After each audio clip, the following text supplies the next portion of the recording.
Palavra da Verdade, com Hernandes Dias Lopes. Bom dia, meus irmãos e minhas irmãs. Privilégio estar com vocês hoje. Queremos cumprimentar também a todos que estão nos acompanhando virtualmente. Nós vamos hoje expor o Salmo 90. Peço que você abra sua Bíblia nesta passagem. Salmo 90.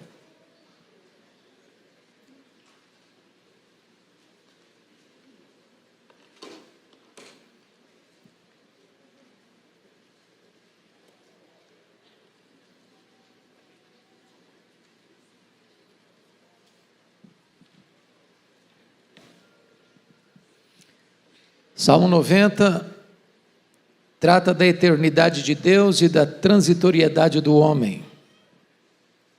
Este é um salmo de Moisés e ele diz assim: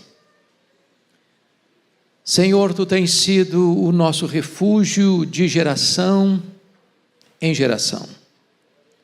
Antes que os montes nascessem e se formassem a terra e o mundo, de eternidade a eternidade, tu és Deus. Tu reduzes o homem ao pó e dizes: tornai filho dos homens. Pois 1000 anos aos teus olhos são como o dia de ontem que se foi e como a vigília da noite.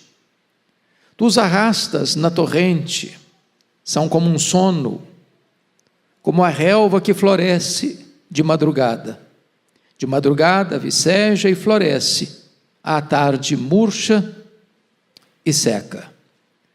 Pois somos consumidos pela tua ira e pelo teu furor conturbados. Diante de ti puseste as nossas iniquidades, sob a luz do teu rosto os nossos pecados ocultos. Pois todos os nossos dias se passam na tua ira, acabam-se os nossos anos como um breve pensamento.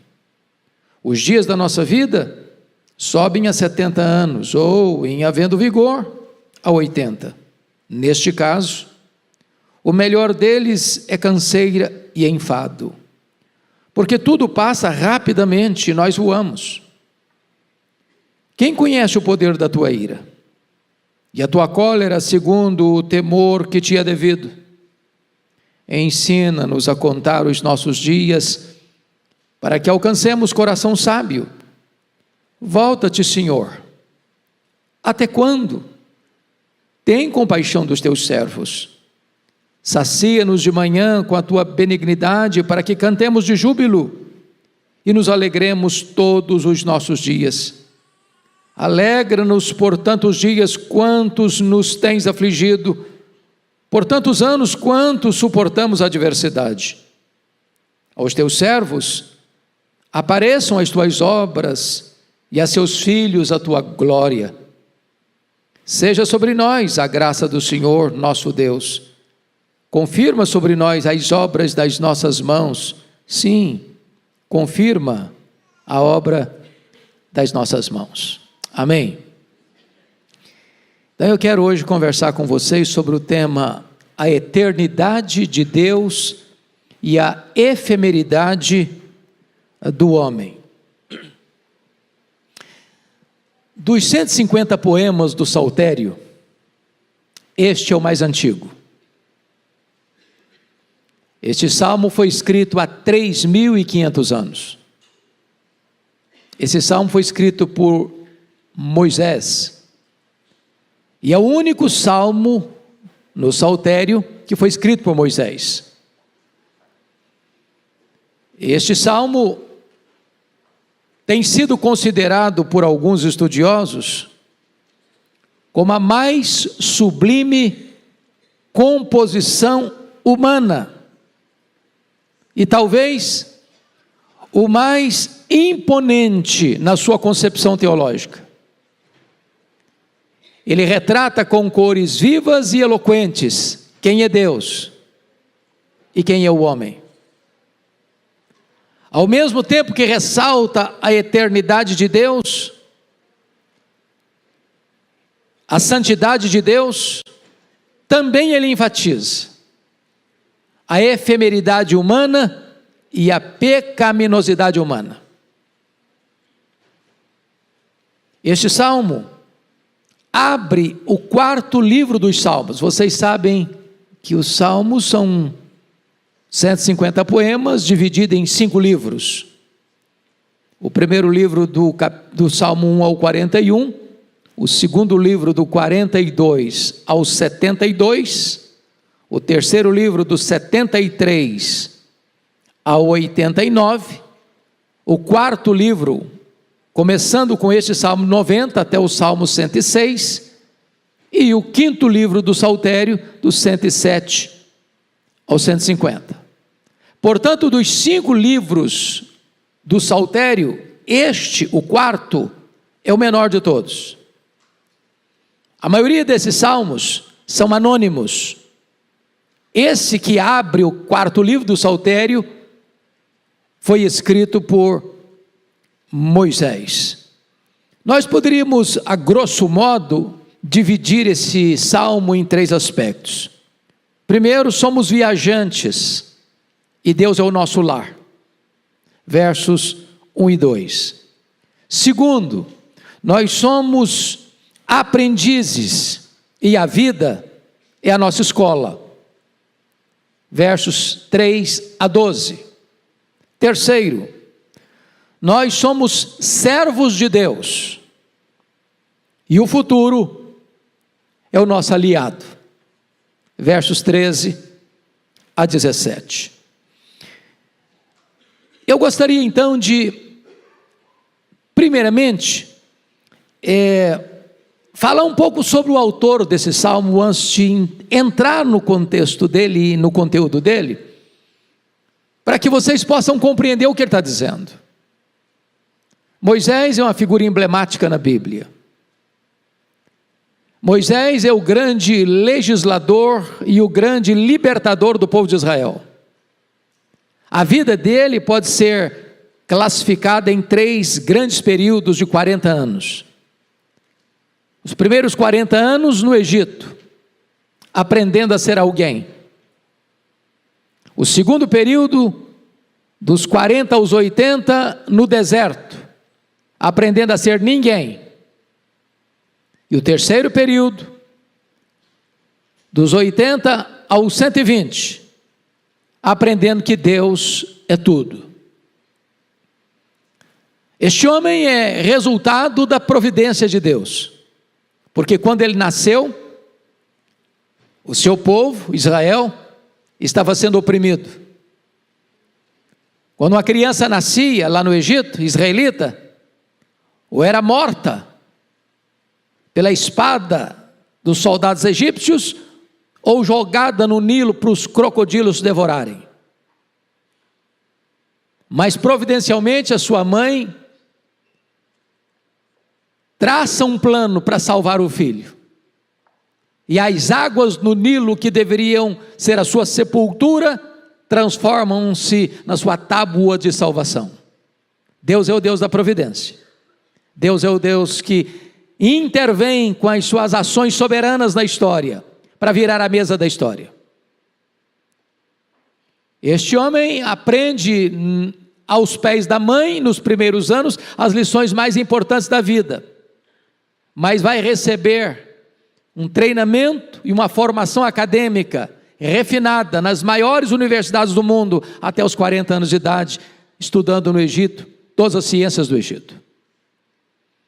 Porém, ele não entendeu o projeto de Deus e quis fazer as coisas com as suas próprias mãos e fracassou, e teve que fugir. E passa 40 anos, com todos os seus diplomas acadêmicos, com toda a sua formação intelectual, cuidando de ovelhas, numa região tosca, quente, desertificada do deserto do Sinai. Seus sonhos se esboroaram, colapsaram, e parecia que tudo estava perdido para ele, e ele teria que reduzir todos os seus sonhos a um deserto. Entretanto, quando o homem acha que não tem mais saída, quando ele esgota os seus recursos, Deus entra na história. Deus se manifesta a ele, numa sarça ardente, que não se consumia, e diz: Moisés, vá ao Egito e liberta o meu povo. Ele tentou dar muitas desculpas, mas Deus não aceitou nenhuma delas. E então ele vai ao Egito. E ali, na força do Onipotente, ele desbanca o panteão de deuses do Egito. Não ele, Deus através dele. Aquelas 10 pragas, na verdade, cada praga daquela era uma divindade que os egípcios adoravam. Antes de Deus tirar o seu povo do Egito, Deus está mostrando para o povo egípcio o seguinte: os deuses em quem vocês confiam são uma nulidade. E Deus permitiu isso, o endurecimento do coração do faraó, para que não ficasse para a história o registro que a libertação de Israel foi uma concessão de faraó, por causa da bondade dele. Porém, a libertação de Israel do Egito foi que o Deus Todo-Poderoso prevaleceu sobre as divindades pagãs do Egito.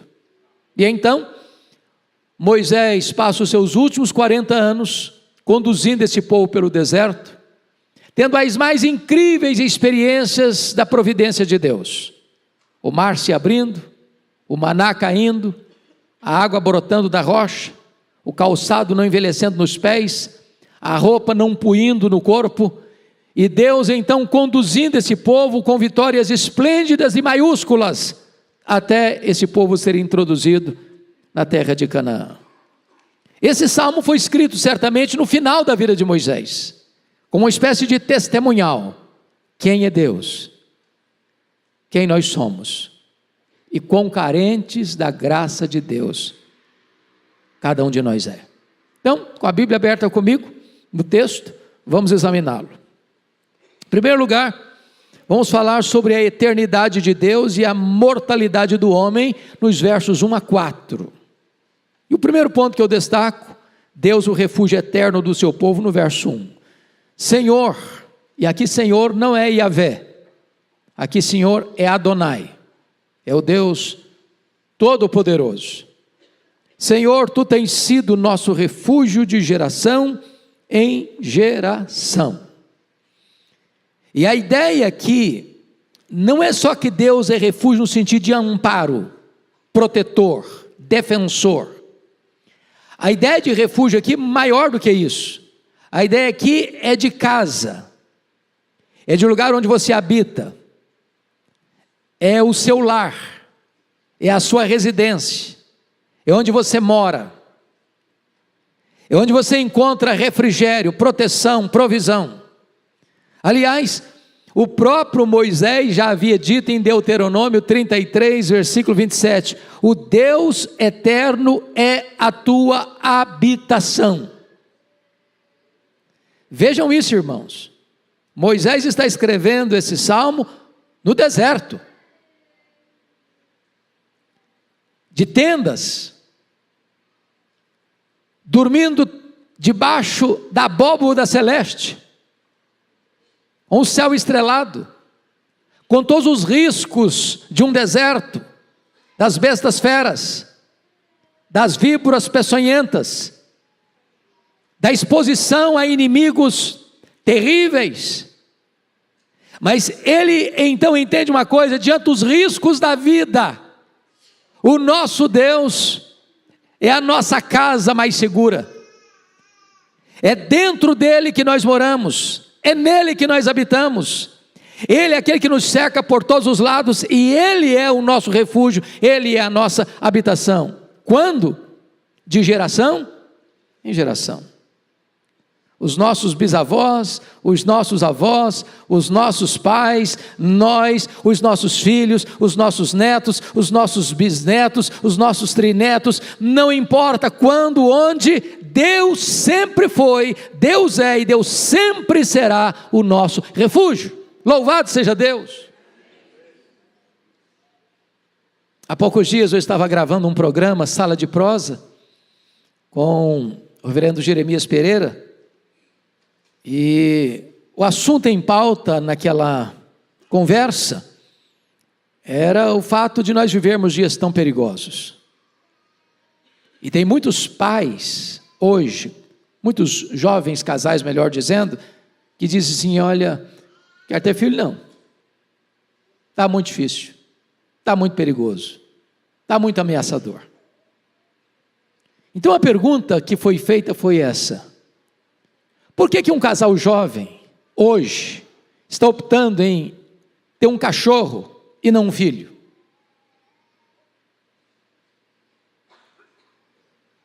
Por que tantos estão com medo de ter filhos hoje? Deveríamos ter medo? Deveríamos recuar? E penso eu que esse versículo responde essa pergunta. Senhor, Tu tens sido o nosso refúgio de geração em geração. Ele não foi, Ele não será, Ele tem sido o nosso refúgio de geração em geração. Deus vai lhe dar graça para criar os seus filhos, Deus vai lhe dar graça para ver os seus netos florescerem, Deus vai lhe dar graça para ver a sua geração andando com Deus, servindo a Deus e sendo protegida por Deus, apesar de todos os riscos e perigos da nossa sociedade. Louvado seja Deus. Segunda coisa, Deus, aquele que preexiste a criação. Olha o verso 2 comigo. Antes que os montes nascessem e se formassem a terra e o mundo, de eternidade a eternidade Tu és Deus. O que é que esse texto está nos ensinando? Que Deus já existia quando nada existia. Quem criou Deus? Ninguém. Ele não foi criado, Ele é o Criador. Quando Ele passou a existir? Ele não passou a existir, Ele é o Pai da eternidade. Na verdade, os montes grisalhos, pela neve dos tempos, são apenas um bebê no berço diante de Deus. Antes que eles nascessem, antes que eles formassem, Deus sempre era Deus, é Deus e continuará sendo Deus. Ele é eterno. Óbvio que está aí nesta declaração, irmãos, a verdade preciosa de que tudo que existe, existe porque Deus criou. Então preste atenção nisso, a matéria não é eterna. Os montes, conforme o verso está dizendo, nasceram. A terra e o mundo foram formados, a matéria não é eterna, como pensavam os gregos. Segundo, esse universo que você conhece, tão vasto, tão insondável, não é resultado de geração espontânea. Terceiro, este mundo não é fruto de uma mega explosão cósmica. A desordem não produz a ordem, o caos não produz o cosmos. Este mundo foi chamado à existência pela palavra onipotente do nosso Deus. Este mundo não é resultado de uma evolução de milhões e milhões de anos. Este mundo foi criado pelo Deus Todo-Poderoso. E este Deus Todo-Poderoso, eterno e Criador, é a nossa habitação, é o nosso refúgio de geração em geração. Mas vejam comigo, que essa ideia de eternidade é uma ideia para nós muito complexa. Porque quando ele diz assim, antes que os montes nascessem e se formassem a terra e o mundo, de eternidade a eternidade Tu és Deus, pergunta a você, que conceito você tem de eternidade? Se você tivesse que definir numa prova, me define eternidade, o que você diria?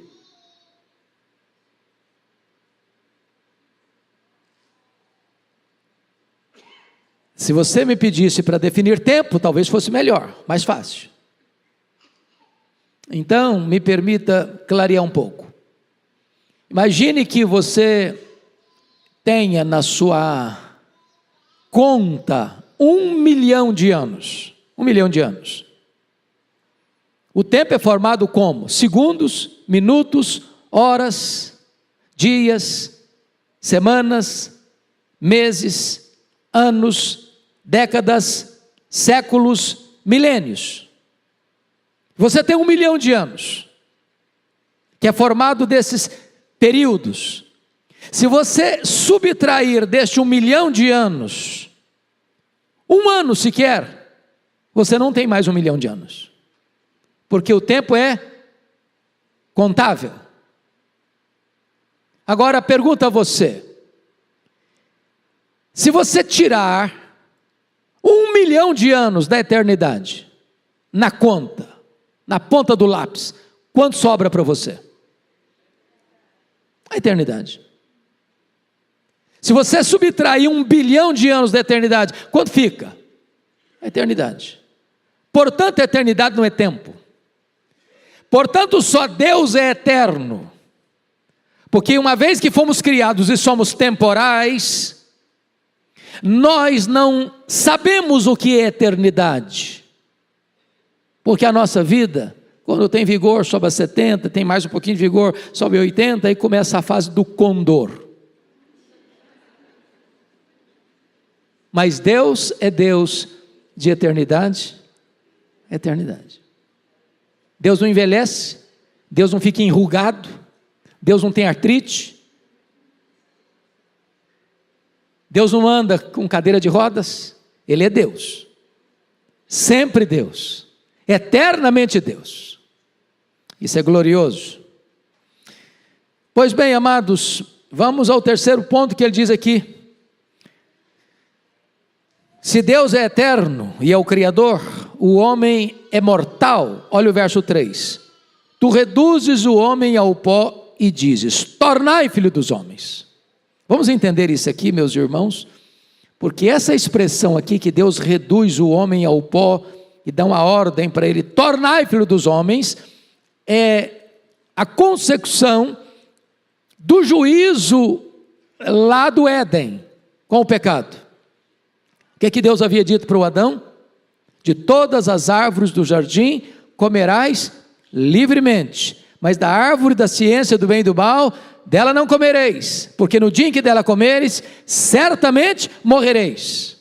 O homem comeu, e Deus disse para ele: tornai, filho dos homens, ao pó, porque do pó foste formado. Gênesis 3,19, ao pó tornarás. Deus então sentencia o homem de quê? De morte. Agora vamos entender isso. O homem, você e eu, não somos o que somos. Só Deus pode dizer: eu sou o que sou. O homem é o que foi e o que será. Porque o homem foi feito do pó, e o homem voltará ao pó, o homem é pó. Só Deus pode dizer: eu sou o que sou. Me permita explicar. Quando Moisés vai ao Egito, ele leva consigo um cajado, uma vara. E diz a Bíblia que o primeiro sinal é que ele joga a vara no chão, e a vara de Moisés vira o quê? Uma cobra, uma serpente. E diz a Bíblia que os magos do Egito também jogaram as suas varas e elas viraram serpentes. E o que aconteceu? A vara de Moisés engoliu as serpentes dos magos do Egito. Mas eu pergunto a vocês: vara não tem boca, vara não tem garganta. Mas se a serpente de Moisés era vara e tornar-se a vara, não era serpente, era vara. Porque não é o que é o que foi, o que há de ser. O homem não é o que é, o homem é o que foi e o que há de ser. Porque foi pó e vai voltar para o pó, então o homem é pó. Só Deus é o que é. Agora notem, é Deus quem dá esta ordem. No versículo 3, tornai filhos dos homens. Em outras palavras, quem dá a vida é Deus, e quem tira a vida é Deus. Então sabe o que acontece? Você e eu estamos nas mãos de Deus. É Ele quem define, Ele quem decide. O homem é vulnerável e Deus é todo-poderoso. Essa é a verdade que Moisés, com tanta eloquência, retrata para nós. Mas em quarto lugar, vejam vocês que se o homem é mortal, Deus é atemporal. Confira o verso 4. Você pode ler o 4 comigo? Vamos juntos? Pois 1000 anos aos teus olhos são como o dia de ontem que se foi, como a vigília da noite. Meus irmãos, isso é impressionante, porque o tempo não é uma limitação para Deus. 1000 anos é um tempo suficiente para se levantar um reino e esse mesmo reino cair. 1000 anos é um tempo suficiente para um pensamento, uma ideologia, uma filosofia humana florescer e murchar. Entretanto, para Deus, 1000 anos é como o dia de ontem que se foi. Mas Moisés pensa melhor, diz, não é como um dia que se foi, não. 1000 anos para Deus é como a quarta parte de uma noite, porque ele diz, e como a vigília da noite. O que é vigília da noite? O que significa isso? A noite era dividida em 4 vigílias, das 6 da tarde às 9 da noite a primeira vigília, das 9 da noite à meia-noite a segunda vigília, da meia-noite às 3 da madrugada a terceira vigília, das 3 da madrugada às 6 da manhã a quarta vigília. E ele disse, para Deus 1000 anos é como o dia de ontem que se foi. Aí eu penso, não, deixa eu melhorar a figura, deixa eu melhorar com o conceito. Para Deus 1000 anos é como 3 horas, como a vigília da noite, uma vigília da noite. Este é o seu Deus. Sabe o que significa isso? Ele é atemporal, ele é eterno e atemporal. Ficamos às vezes desesperados, porque a gente quer as coisas com o nosso imediatismo, e Deus, que está além do tempo, fora do tempo, no controle do tempo, que criou o tempo, e para Ele tudo é atemporal, Ele no tempo dele vai agir, conforme a sua vontade, o seu propósito soberano, para o nosso bem. Este é o nosso Deus. Bom, dito isto, tratando então do primeiro ponto, que é a eternidade de Deus e a mortalidade do homem, vamos ao segundo ponto do Salmo 90, que é a transitoriedade da vida. Veja comigo os versos 5 e 6. Então vamos lá. Primeiro, a fragilidade da vida humana, no versículo 5, a parte A. Tu os arrastas na torrente. Qual a ideia aqui? Arrasta quem? Os filhos dos homens, você e a mim. Qual a ideia? Qual a imagem que ele está levantando aqui? O que ele está levantando aqui é a fragilidade da vida humana. A imagem que ele diz aqui é de um tsunami. É de uma tempestade que as águas descem com fúria ladeira abaixo, vão engrossando as enxurradas, vão crescendo os córregos, vão transbordando os rios, e de repente você mora numa casa frágil, numa palhoça, e essa enxurrada vem e arrasta violentamente a casa, e leva embora. É dessa maneira que o homem é absolutamente vulnerável, absolutamente frágil, inegavelmente incapaz. Talvez você possa ilustrar isso com a pandemia que chegou, 6 milhões de pessoas mortas, gente riquíssima morreu, gente paupérrima morreu, gente jovem morreu, gente velha morreu, cientista morreu, médico morreu, governantes morreram. Ou seja, quando Deus diz para o homem, tornai filho dos homens, não tem dinheiro, não tem posição social, não tem diploma, não tem posição em que o homem esteja neste planeta, que ele possa resistir. Não, eu não vou. Vai sim, porque é o céu que manda na terra, e é Deus que governa os homens. O homem é o quê? Dependente de Deus. Mas em segundo lugar, não só a fragilidade da vida humana, agora Moisés trata da brevidade da vida humana. Vamos continuar com o versículo 5, a parte B. São como um sono, como a relva que floresce de madrugada viceja e floresce, à tarde murcha e seca. Então vamos pegar as duas imagens, sono. Você sonha? Você tem sono? Quando você dorme, pressupõe que você vai fazer o quê? Vai acordar, porque se você não acordar, você não sonhou, você morreu. Então o que é sono? É uma coisa breve, passageira, que tem começo e fim, e breve. Ninguém passa 24 horas num dia, hoje eu vou hibernar 24 horas, e você sonha os 24, não, sonha um negócio que vem, você nem sabe como longo é, porque você está dormindo. A vida é assim.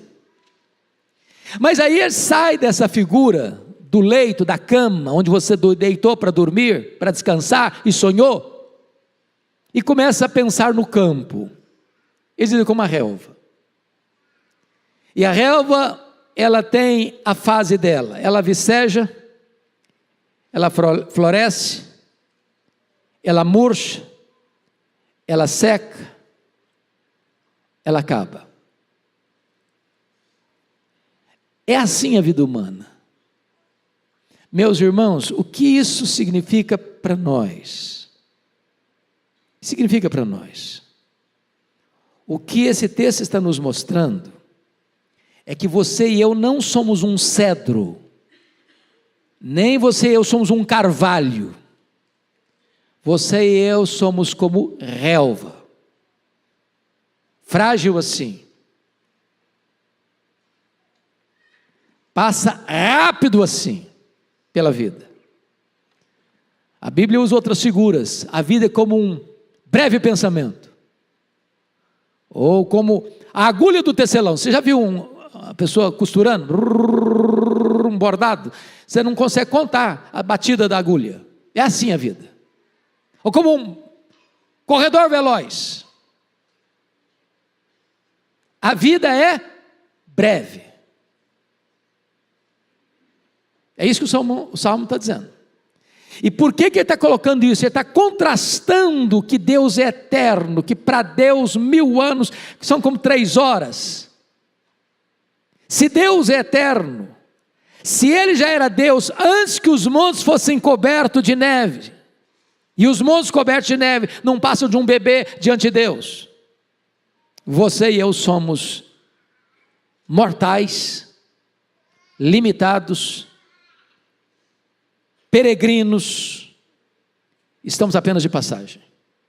Essa é a imagem que ele busca nos ensinar. Dependemos, portanto, de Deus para viver, dependemos de Deus para morrer. Pois bem, agora vamos ao terceiro ponto que ele vai ensinar para nós nesse salmo. Ele falou da eternidade de Deus e da mortalidade do homem. Ele falou da transitoriedade da vida, agora ele vai tratar da pecaminosidade do homem, nos versos 7 e 8. Olha aí comigo.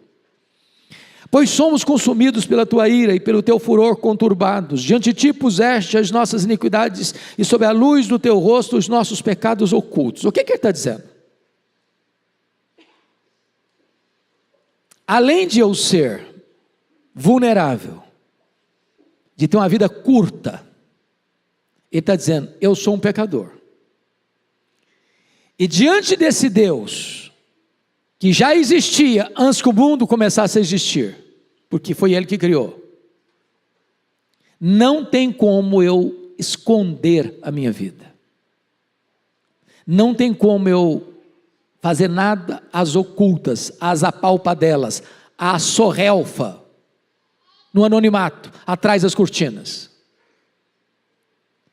A minha vida está escondida dos olhos humanos, em alguns momentos. Mas jamais a minha vida está oculta aos olhos de Deus. Ele tudo vê, Ele a todos sonda. E o que Ele vai nos informar aí, portanto, é que o homem não é apenas vulnerável e mortal, ele também é pecador. E o pecado, preste atenção nisso, traz a todos nós para debaixo da nuvem da ira de Deus. O que Moisés quer nos ensinar é que o pecado tem consequências gravíssimas.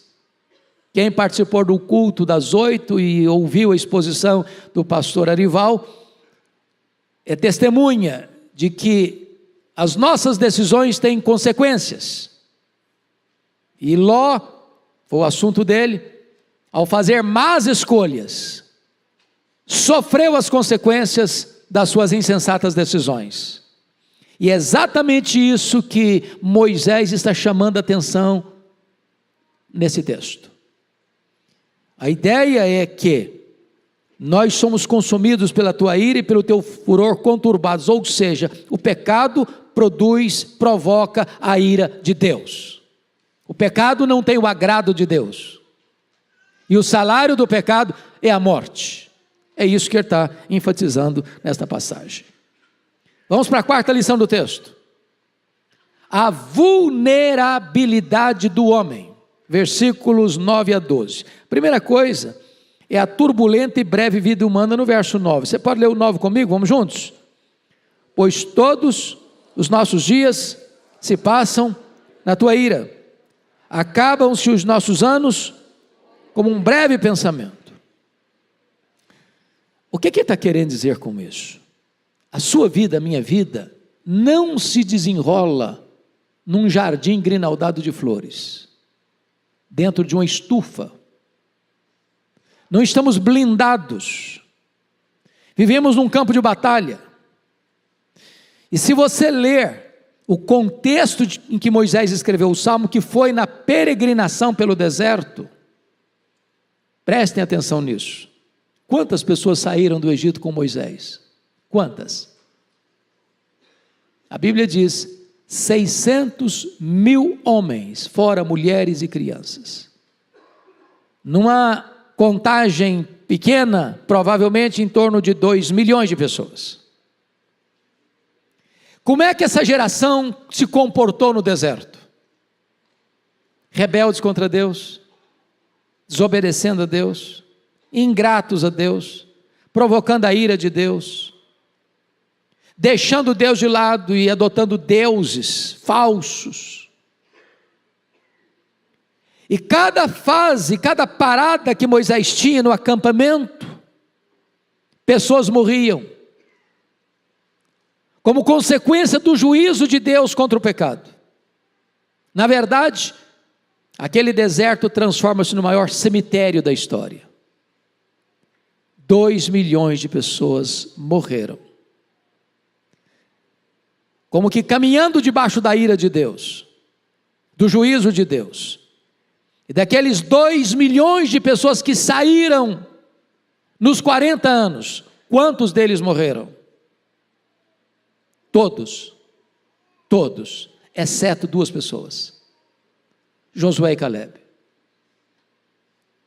Então, quando ele escreve esse texto, no versículo 9, todos os nossos dias se passam na tua ira, acabam-se os nossos anos como um breve pensamento.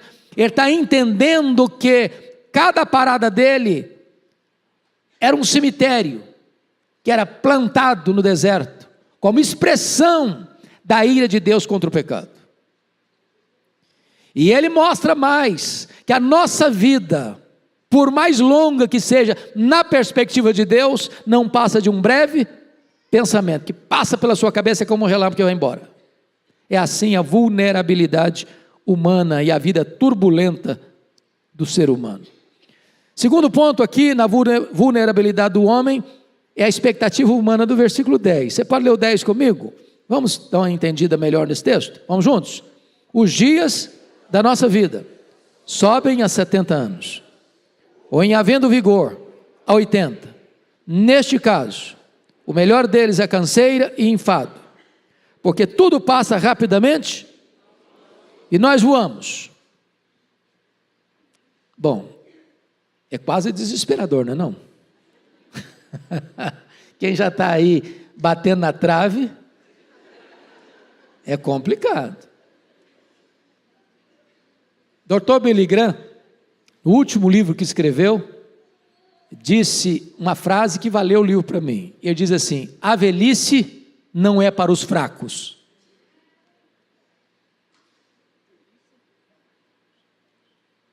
Embora ninguém quer morrer antes de chegar à velhice.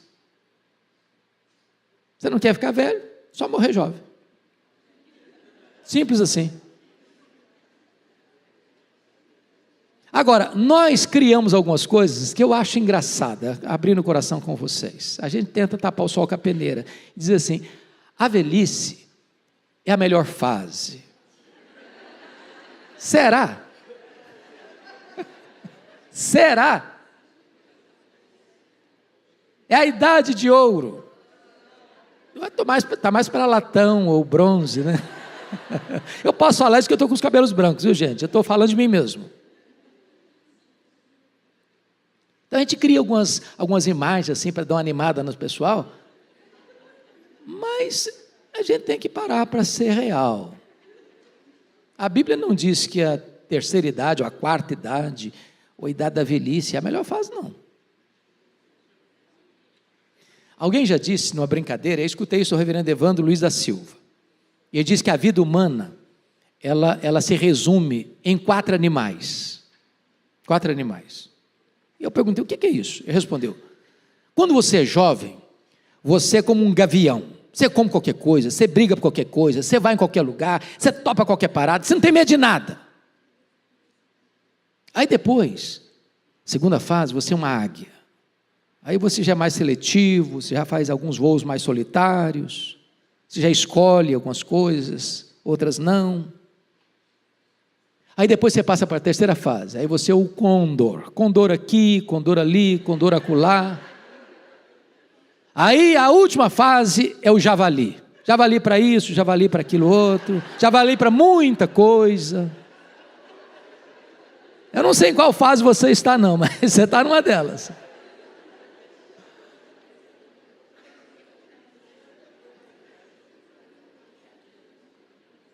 Bom, eu acho que o que ele está querendo dizer para nós no verso 10 é o seguinte: a velhice chega, e chega rápido.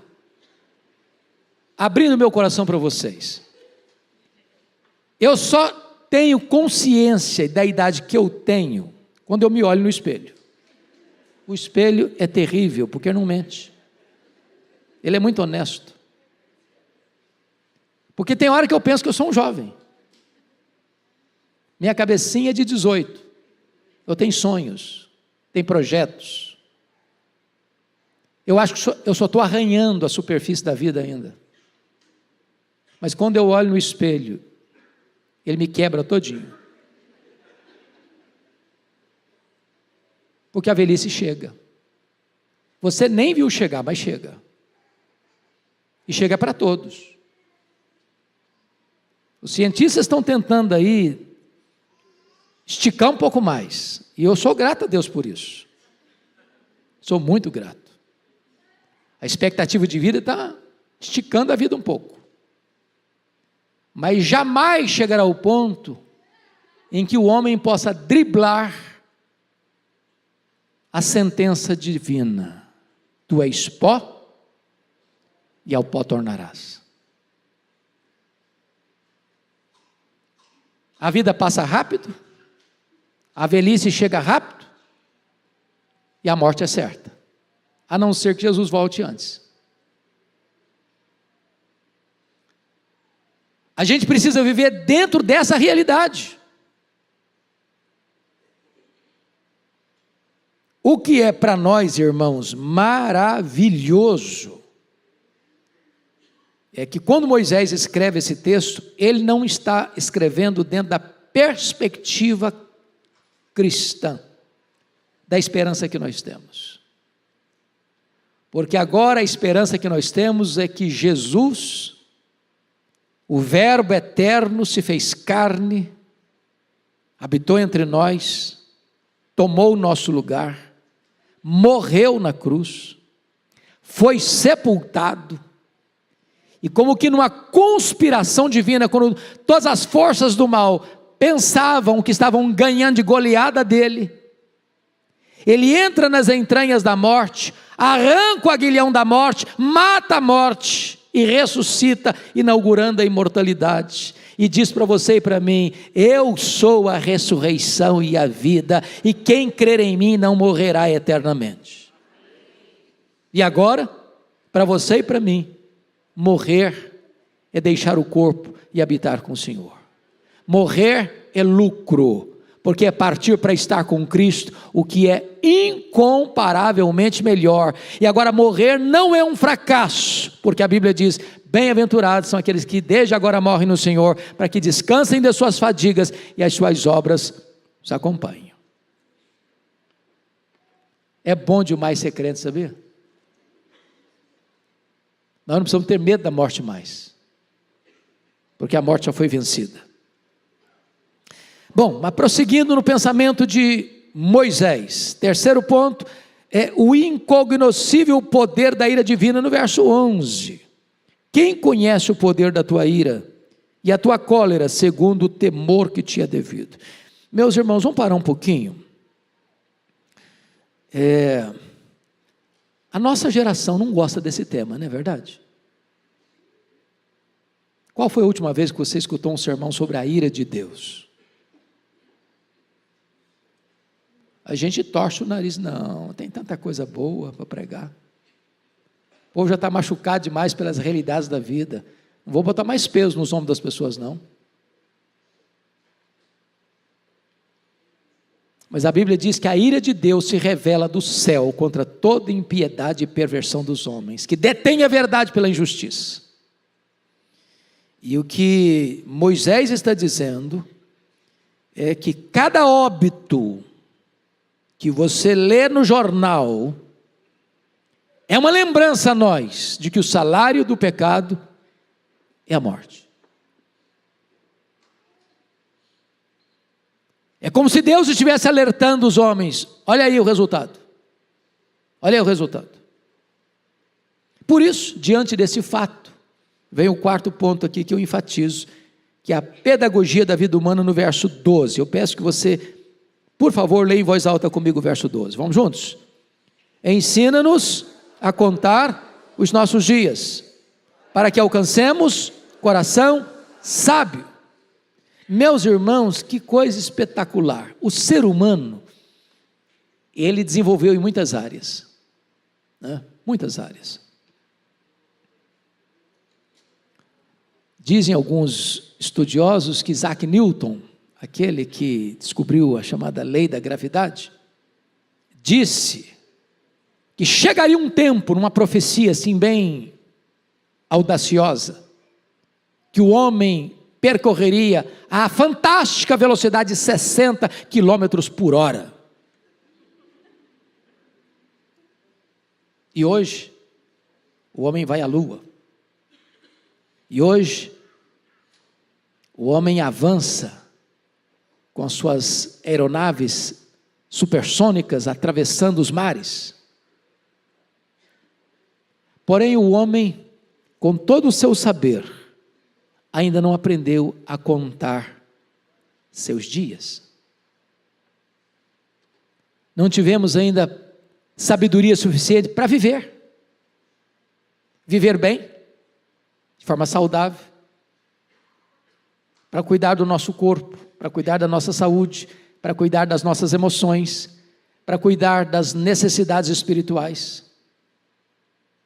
Às vezes passamos pela vida correndo atrás de tanta coisa, como diz Salomão no Salmo, no Eclesiastes 2, buscando prazer na bebida, buscando prazer na riqueza, buscando prazer no sexo, buscando prazer na fama, e descobrindo que tudo isso não passa de vapor, de bolha de sabão, de vaidade. Não temos as prioridades certas, não investimos nas causas certas, não valorizamos as pessoas certas que estão do nosso lado, dentro da nossa casa. E o pedido dele, humildemente, é este: Senhor, ensina-nos a contar os nossos dias. Para o quê? Para que alcancemos coração sábio. É desse jeito. Buscar as primeiras coisas primeiro. Muito bem, vamos então agora para o último ponto da minha exposição, do Salmo 90, que é a súplica do homem, dos versos 13 a 17. Tem 5 pontos aqui breves que eu destaco. Primeiro, uma súplica por compaixão no verso 13. Pode ler o 13 comigo? Vamos lá? Volta-te, Senhor. Até quando? Tem compaixão dos teus servos. O nosso pecado faz Deus ficar irado, porque Deus não é um ser amorfo, amoral. Deus tem prazer na virtude, Deus rejeita o pecado. A sociedade aplaude o pecado, Deus não. A única coisa que você e eu precisamos fazer nesse contexto é dizer para Deus: volta-te, Senhor. Até quando? Tem compaixão dos teus servos. Agora preste atenção nisso, que no verso 3, foi Deus quem disse: tornai filhos dos homens. Agora é o povo que pede para Deus. O verso de número 13, volta-te, Senhor. Como é que esse povo chega diante de Deus? Estadeando seus direitos? Drapejando as bandeiras das suas virtudes? Proclamando seus direitos? Não. Tem compaixão. Tem compaixão. Tem compaixão. Tem compaixão. Me permita dizer isso. Não tem espaço para orgulho no coração do homem, se ele entende duas verdades. As duas verdades do Salmo 90. Primeiro, que Deus é eterno, que Deus é soberano, que Deus tem o controle de tudo. E se eu reconheço, em segundo lugar, que eu sou mortal, vulnerável, pecador, e que careço da graça de Deus para nascer, para viver e para morrer. Pode ter certeza disso. Uma pessoa soberba, ela não conhece a Deus. Segundo, uma pessoa soberba não conhece ela mesma. É impossível conhecer a Deus e a si mesmo e ter o nariz empinado. O pedido é de misericórdia, compaixão. Segundo ponto, uma súplica por satisfação. Você pode ler o 14 comigo? Vamos juntos? Sacia-nos de manhã com a tua benignidade, para que cantemos de júbilo e nos alegremos todos os nossos dias. O que esse homem está pedindo? Ele está fazendo um pedido por satisfação. Sacia-nos. E o que ele pede? Dinheiro? Riqueza? Sucesso profissional? Saúde? Fama? O que ele está pedindo para Deus para se sentir saciado? A benignidade de Deus. Sabe o que ele está dizendo, irmãos, trocando em miúdos? Essa fome que você tem dentro de você, foi Deus quem colocou. Eclesiastes 3,11 diz que Deus botou a eternidade no coração do homem, e nada daquilo que é terreno e temporal vai preencher esse vazio. Só Deus preenche esse vazio. Essa é uma súplica por satisfação que você só encontra em Deus. Nós chamaríamos isso de avivamento espiritual. Terceiro, uma súplica por troca radical. Troca radical. Olha comigo o versículo 15. Leia comigo, por favor. Alegra-nos por tantos dias, quantos nos tens afligido. Por tantos anos, quanto suportamos adversidade. Sabe o que ele está dizendo?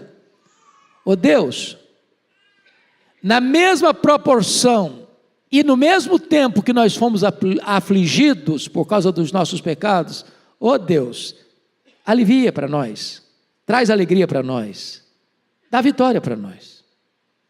O que na verdade ele está pedindo é que ele anseia pela alegria na mesma medida que ele suportou a adversidade. Ele está pedindo tempos de refrigério. Irmãos, isso a gente tem que fazer também, sabia? Às vezes você passa a vida inteira gemendo, a vida inteira chorando, a vida inteira sofrendo.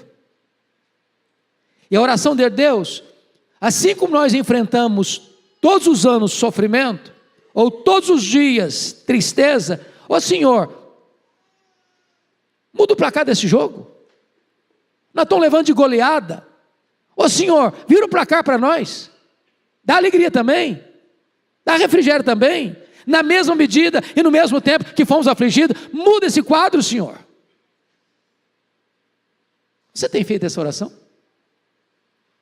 Ô Deus, nós estamos precisando de um pouco de mel, de bálsamo, nós estamos precisando de um pouco de orvalho na cabeça, nós estamos precisando de um pouco de sorriso nos lábios, nós precisamos de um pouquinho de folga, Senhor,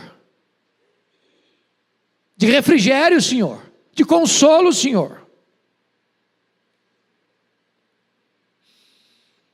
Mas amados, finalmente, ele suplica pela manifestação da glória e da graça de Deus nos versos 16 e 17. Você pode ler comigo para a gente fechar? Aos teus servos apareçam as tuas obras, e a seus filhos a tua glória. Seja sobre nós a graça do Senhor nosso Deus. Confirma sobre nós as obras das nossas mãos. Sim, confirma a obra das nossas mãos. Você se lembra quando Moisés pediu para ver a glória de Deus?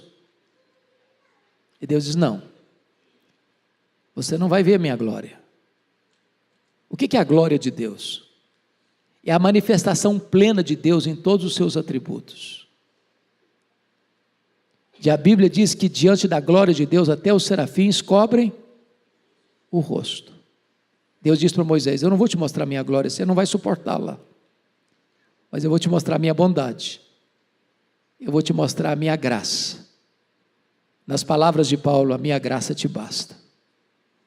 E o que ele está pedindo, seja sobre nós a graça do Senhor nosso Deus.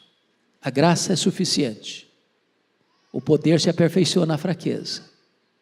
E se Deus resplandecer sobre nós o seu rosto e trouxer sobre nós a sua graça, então nós vamos caminhar vitoriosamente, de uma forma feliz, de uma forma plena, de uma forma segura.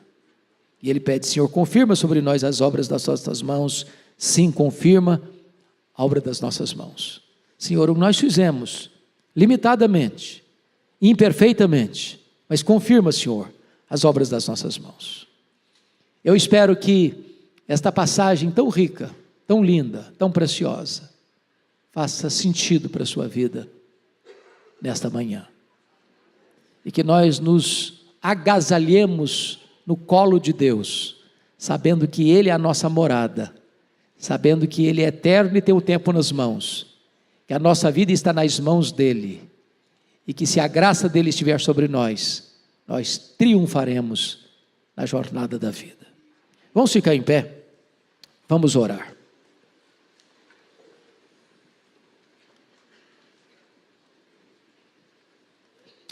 Senhor Deus, nós te adoramos e exaltamos o teu nome, porque a tua palavra é viva, é poderosa, é eficaz.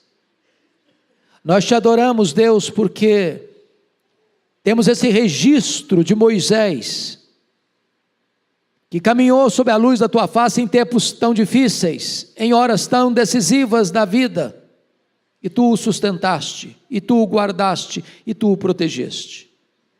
Aqui está o teu povo, que caminha também num mundo minado por tantos riscos e perigos, que tantas vezes lançam sombra no nosso coração. arrancando lágrimas dos nossos olhos, fuzilando a nossa alma com os dardos inflamados da dor e do sofrimento.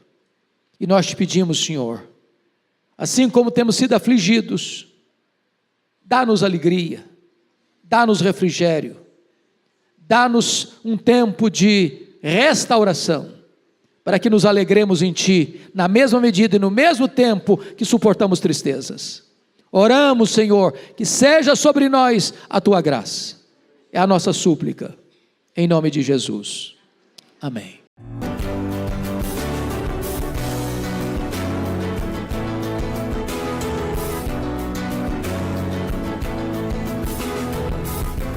Palavra da Verdade, com Hernandes Dias Lopes.